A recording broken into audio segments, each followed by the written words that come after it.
first module of the High Performance Leadership Mini Program. In this first module, we'll be talking about arguably the most important critical element of high performance leadership, which is trust. In military terms, we don't talk about foundations, we talk about centers of gravity. A center of gravity is that attribute or that thing which gives you your power, your relevance, and your value. In high performance leadership, we've assessed that that thing is trust. We also jealously and fiercely guard our center of gravity. So we make sure that that trust is never broken, never lost, and never defeated, so that we can continue to deliver high performance and elite level leadership. When you think about it, trust really is at the center of all successful relationships. Think about a couple that you know, a couple that has a fantastic relationship. When you have a look at it, the defining element is trust. Now think about a couple that you know that are in love but have broken up. They're still in love, but they just can't live together. When you scratch the surface and you get to the bottom of it, generally speaking, it's that they love each other, but they can't find that level of trust that's required to stay in an intimate relationship. Now, this is the same for all relationships. Your relationship with your brothers, your sisters, your mum, your dad, your uncles, your aunties, your best friends, your children, and your intimate partner. If trust doesn't exist, then the relationship is one that we define as being okay, or maybe it's a relationship that's there but not really working. Trust is the critical element that turbocharges every relationship. In this module, we'll be talking all about the pivotal role of trust and the 3 key principles that drive great trust in every relationship, particularly for you as a leader. The first key principle is self-awareness, the second is vulnerability, and the third is knowing your people. Whether you're a combat commander, a doctor, a politician, a football coach, or a paramedic, it doesn't really matter. As a leader, what we're trying to do is to have people behave in a way that moves us closer to our mission. What we're trying to do is to motivate them to go towards something that we want to achieve. What interests us though here in high performance leadership is to have them motivated to go beyond mediocrity. What we're trying to achieve is a group of people that will follow us to higher levels of success. What we're trying to avoid is a group of people who are happy with mediocrity. In my own experience, soldiers work on trust. And with my coaching clients, when I've been coaching one-on-one with C-suite executives right through to lower middle management, they've had the same experience. And that is that if there is a lack of trust between them and the team, generally they will have a work to rule type environment. It's when I start working with these leaders to develop a much higher level of trust that we see the team transform and the culture become one where they want to exceed mediocrity and go above and beyond to achieve their missions. And this is the role of extreme trust. It's to avoid the trap of mediocrity. But even worse, if we settle for a lack of trust, we might not even achieve mediocrity. What we might have is a team that actively sabotages their own results. In teams that lack trust, there are generally some symptoms that are pretty easy to pick up. So we see teams that lack a focus on their mission, they make mistakes and errors, but even worse, they hide these mistakes and errors. We also see politics playing out amongst the team members. We see information being cached and not shared. We see inappropriate behaviour, everything from quite bad bullying through to passive aggressiveness. We see cliques and subgroups being formed, and that kind of makes sense. If those people can't trust the leader, if they can't trust the wider team, they start to form smaller teams where that trust does exist. And generally speaking, you'll see a team that has an underlying air of negativity. The absence of trust is highly damaging to a team. High performance leadership is all about placing trust as the center of gravity so that you can achieve great results, that you can level above mediocrity, and that you can avoid the damaging effects of a low trust environment. So now what we'll do is we'll head on into this concept of trust and take a look at the first key principle, which is self-awareness. High-performance leadership is based on the simple fact that you can't lead others unless you can lead yourself. And to be able to lead yourself, you must be able to trust yourself. Without any self-trust, others just simply won't find you genuine and you won't be able to develop that trust. Now, the problem with this is that as humans, we tell ourselves lies every minute of every hour of every day. We have become elite at telling ourselves BS. It's a delusion that we all suffer from. We lie about who we are and we lie about who we are not. We make up excuses about why we didn't get a certain job, or about why we're not going to the gym, or about why we look the way we do or we don't look the way we do. We drum up explanations that are outrageous, but we accept them anyway. We create stories about just about everything in our world. We've become truly elite at the BS in our own head. And we make excuses. We make excuses about why we're overweight or why we didn't get up on time. We make excuses about other people's behaviours towards us, about our behaviours towards other people. You get the idea. It's endless. You know it's true, and I know it's true. We all know it's true because we all do this. But here's the important thing. It's not about the stories that we tell ourselves that hold us back. It's about whether we believe them or not. It's about whether we're too fearful to call them out or not.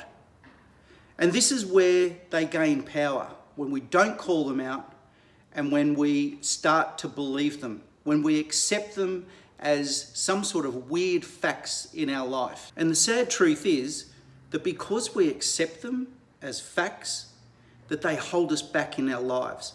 They stop us from being who we truly are. They hold back our potential. Now, some people are so low in self-awareness that they don't even realize that this game is playing out in their own mind. But now, you don't have any excuse because we've just discussed what's going on and you're aware now. So, where from here? Well, we all need to be the sentinel sitting on the ramparts of our own mind. We need to listen and take note of what our thoughts are. We need to be able to call out the BS. We need to be able to recognize when we're telling ourselves lies, we're making excuses, or the explanation that's running around in our mind is just simply not true. It's time for us to become brutally and pathologically honest with ourselves. And here's why. Firstly, the lies that we tell ourselves hold us back. They rob us from our opportunity to improve. Here's an example.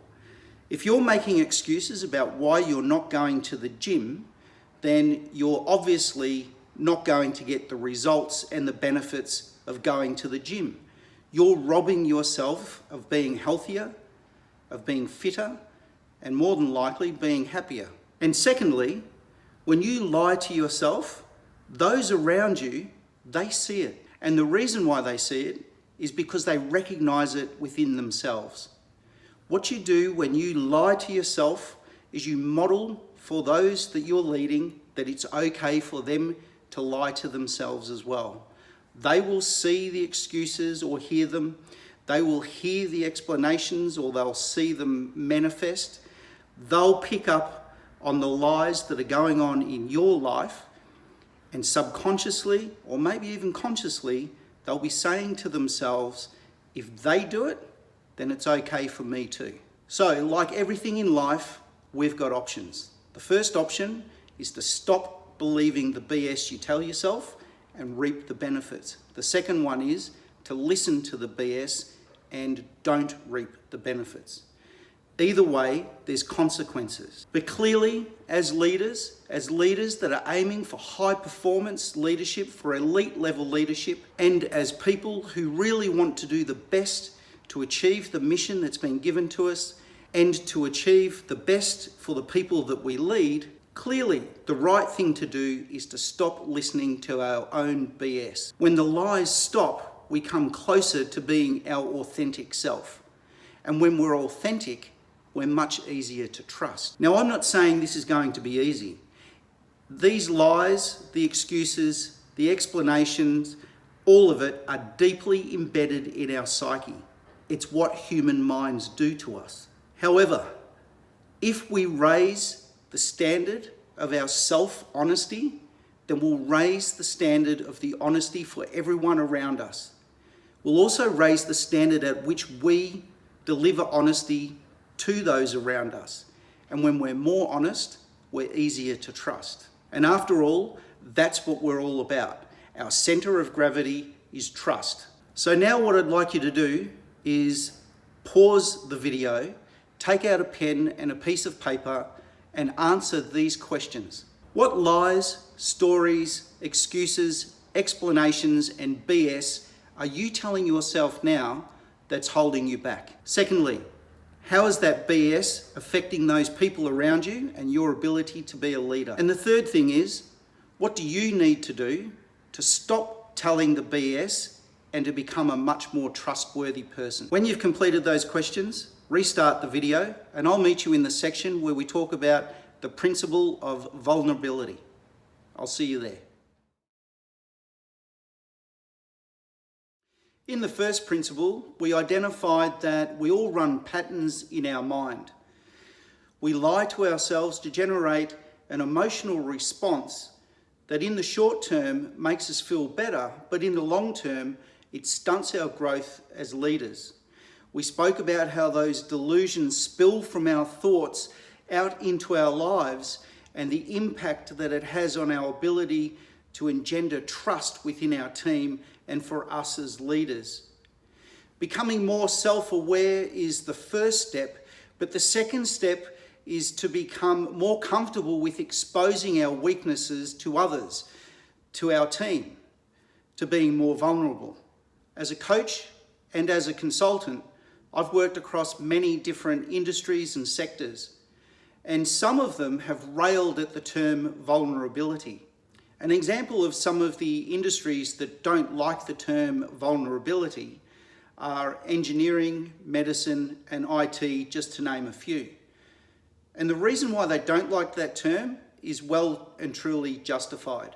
It's because their job is to remove vulnerability. They want to get it out of their workplace.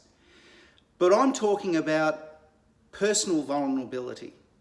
They're talking about systemic vulnerability. So high performance leadership is all about embedding a culture where personal vulnerability is encouraged. And we encourage it because it develops openness and it develops accountability and it enhances learning amongst the entire team. At one point in my career, I was a combat team commander in Iraq. During that deployment, in only 7 months, we completed over 200 dangerous missions into the red zone. During that period of time, as their commander, it was virtually impossible for me to have all of the answers. And on a regular basis, I would turn to my soldiers and my junior commanders and I would tell them, I don't know exactly what to do here. Or I would say, has anyone got some good ideas because I've just run out? This happened quite often. And I didn't lose any respect. In fact, quite the opposite. You see, my soldiers and the people who follow you, they're not stupid. They know we don't have all the answers and they know when we bluff. And whilst bluffing or putting up a facade was certainly one of the options that I could have taken, it was never going to work. It was an ego-based response and not a team-based response. It would have seen me bowing to my ego and not being authentic, and my soldiers would have picked up on it straight away. It would have also meant that I was taking considerable risk with other people's lives, not just my soldiers, but other coalition members and the civilian community. And I could have jeopardised our mission. There could have potentially been deaths and injury had I taken the route of bluffing or putting up a facade. And whilst it was good for my ego, it would have been bad in every other way. So in the VUCA world, the best option is always to be honest. When you don't know, tell your people, I don't know. Let's work this out together. And you'll garner far more respect. The upside for me was that I always got a workable course of action. The downside was that my ego took a hit. So from those two options, either bluffing or being honest with my soldiers, I always chose the second option. I always chose to be honest. And the upside for me wasn't just a workable course of action. It also meant that my decisions were better and they were more robust, and we achieved better results as a group. It meant that my soldiers, as a group, respected me more because people respect honesty. They also trusted me more because I was the guy, I was the commander who told it like it was.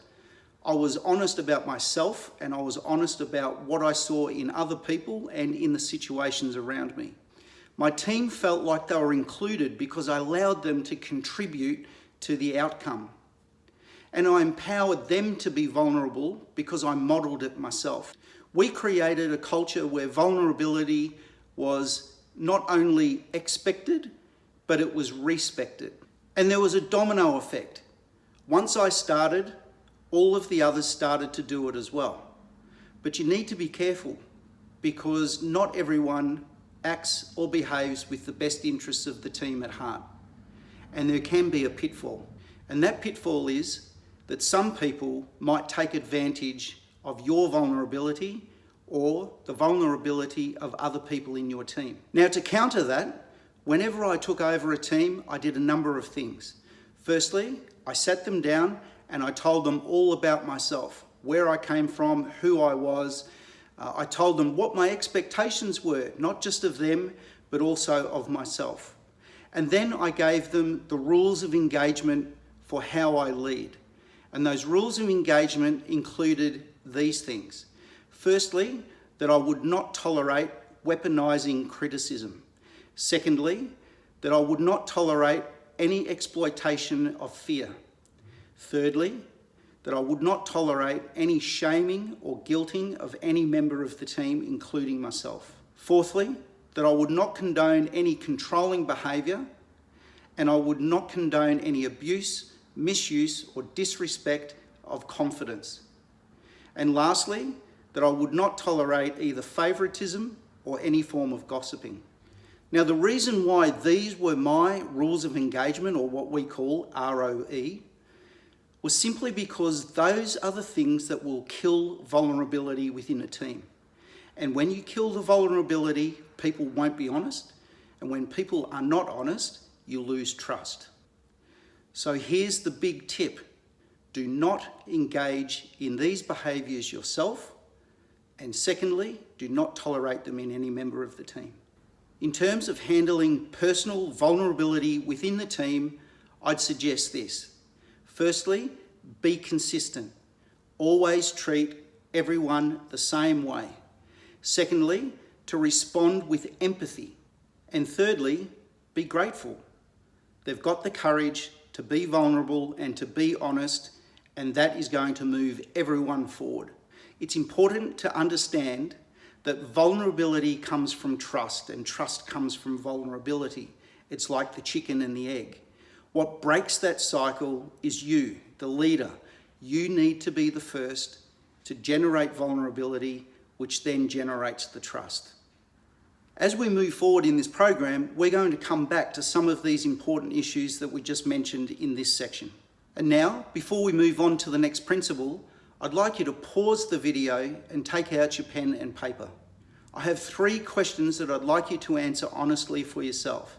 The first one is, What behaviours exist in your team that are restricting vulnerability? The second question is, in the next 7 days, how are you going to personally model vulnerability within your team?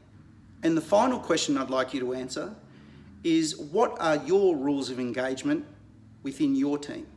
When you've completed those questions, restart the video and we'll meet in the next section, which is all about the principle of knowing your people. So the final principle is all about knowing your people. So over 30 plus years as a leader in the workforce, both the military and the corporate sector, I would love $1 for every time I heard someone above me in the chain of command tell me that I needed to know my people.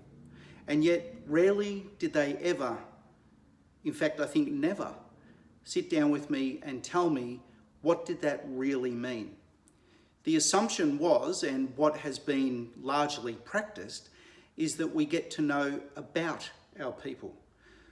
And what I mean by that is that we get to know who their spouse is, how many children they have, roughly where they live, maybe what football team they barrack for, and what sports they like.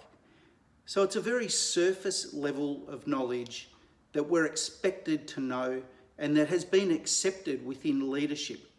Knowing your people is a lot more than knowing about them. Surface level information about someone does not engender trust. So as a leader, as a high performance leader, what we want to do is we want to penetrate that surface level of knowledge about people. So we need to know what to look for, and we need to know how to ask great questions.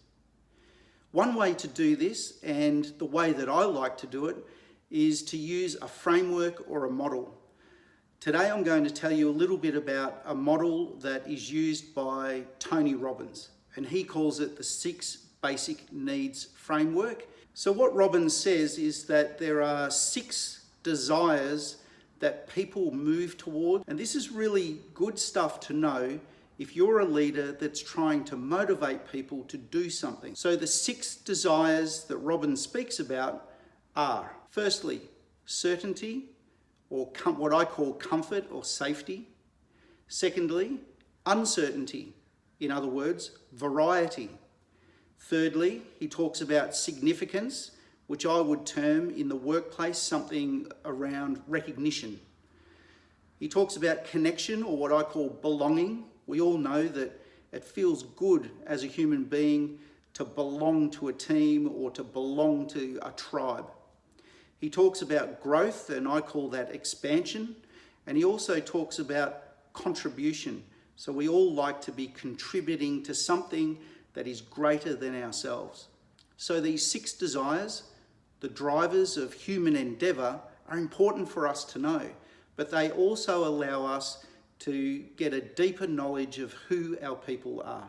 So we can use this framework as a starting point. Take a look at the people in your team and ask yourself, how does each of these drivers or desires manifest in this particular person? And secondly, you can ask, which of those 6 are the most predominant drivers in that person? And if we do that, we're already started down the track to knowing that person a little bit better, not just knowing about them. The next level that we can go to is to create an opportunity to engage with that person and to ask some really fantastic questions that shine a light more on these desires or drivers. A really simple question like, what do you love most about your role, could open up a whole bunch of information about contribution, about recognition and significance, and about some of the other drivers as well. And once we have that information, you can ask further great questions to go deeper and explore that person more. And of course, this is a two-way street. I'm not suggesting that you go out and interrogate your people. Start by being open and honest and vulnerable about yourself, about what drives you, and allow them to ask you deep and personal questions so that they can get to know who you really are. The more transparent you are, the more likely your team is to be as well. So now, I'd like you to pause the video and take out your pen and paper because I have two really important questions for you. The first question is, on a scale of 1 to 10, 10 being the highest, where would you currently rate your knowledge of your people? Be honest. And question number 2 is, what actions do you need to take in the next 7 days to get to know your people at a much deeper level? So we've come to the end of Module 1 of the High Performance Leadership mini program. It's time now to do a quick summary. Well done, team, on getting this far through the High Performance Leadership mini program. So to summarise Module 1, which was all about trust, we identified up front that trust is our centre of gravity if we want to be leading at the elite level. Then we explored the importance of self-awareness and how that develops a culture of trust. Then we discussed the role of personal vulnerability and its connection to honesty. And finally, we had a look at how knowing our people, not just knowing about them, develops and engenders a culture of trust. In the next module, we'll be talking about the role of courage. So I'll see you there.